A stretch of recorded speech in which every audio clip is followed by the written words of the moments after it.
Assalamualaikum warahmatullahi wabarakatuh. Saya Anissa Lifatul Zahro akan menyampaikan ringkasan materi tentang sejarah dan perkembangan imunologi. Imunologi.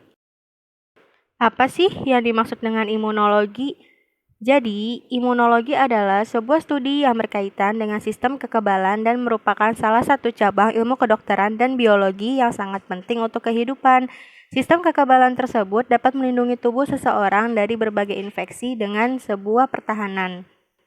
Konsep imun. Sistem imunitas merupakan sistem pertahanan atau kekebalan tubuh yang memiliki peran dalam mengenali dan menghancurkan benda-benda asing atau sel abnormal yang merugikan tubuh kita. Saat patogen masuk ke tubuh kita, antigen atau molekul yang terletak pada dinding sel bakteri atau lapisan organisme merangsang sistem imunitas kita untuk menghasilkan antibodi untuk melawan dan melindungi tubuh kita. Lalu ada fungsi sistem imun, yaitu yang pertama ada pertahanan, yang bertujuan untuk mempertahankan tubuh dari invasi mikroorganisme atau parasit. Lalu yang kedua ada homeostatis, yaitu tujuannya untuk menjaga keseimbangan tubuh dengan mempertahankan bentuk uniform dari setiap sel dalam tubuh, yaitu terjadinya proses degradasi dan katabolisme yang bersifat normal. Contohnya degradasi sel-sel yang telah tua atau rusak, dan juga pembentukan sel imun baru. Lalu yang ketiga ada perondaan, yaitu sebagai sistem imun yang harus selalu waspada dan mengenal adanya perubahan-perubahan sel yang abnormal dan selanjutnya dengan cepat membuang konfiragi abnormal tersebut. Selanjutnya, sejarah imunologi. Yang pertama, itu ada Girolamo Ricastoro pada tahun 1546, yaitu menyatakan bahwa pada penyakit infeksi terdapat suatu zat yang dapat memindahkan penyakit tersebut dari satu individu ke individu lain. Tetapi zat tersebut sangat kecil sehingga tidak dapat dilihat dengan mata dan pada waktu itu belum dapat diidentifikasi. Yang kedua ada Edward Jenner dari tahun 1798 sampai 1885 yang pada saat itu terjadilah wabah cacar sapi dan mulai dipakaikan vaksin cacar.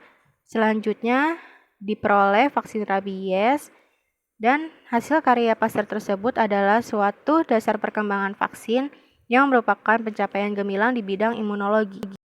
Selanjutnya adalah perkembangan imunologi. Perkembangan imunologi dibagi menjadi 3 tahap, yaitu ada tahap empirik, tahap ilmiah, dan tahap modern. Yang pertama ada tahap empirik. Menurut Dr. Jenner, pada tahun 1749 sampai 1823 menemukan konsep vaksinasi sebagai cara pencegahan.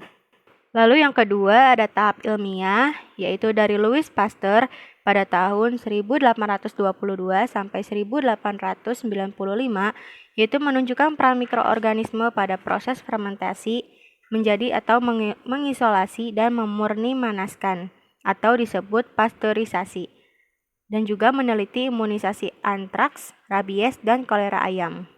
Masih pada tahap ilmiah, yang kedua itu adalah Robert Koch pada tahun 1843 sampai 1910, yaitu mengisolasi kuman antraks dan tuberkulosis dan meneliti imunitas terhadap agen infeksi. Nah, Pasteur dan Koch melahirkan dasar-dasar kedokteran dan imunologi.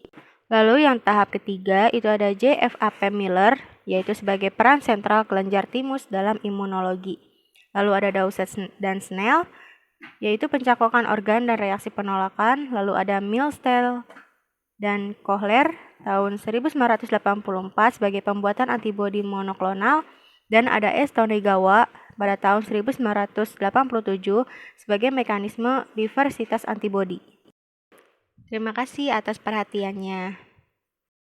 Baik, sekian dari saya, kurang lebihnya mohon maaf. Wassalamualaikum warahmatullahi wabarakatuh.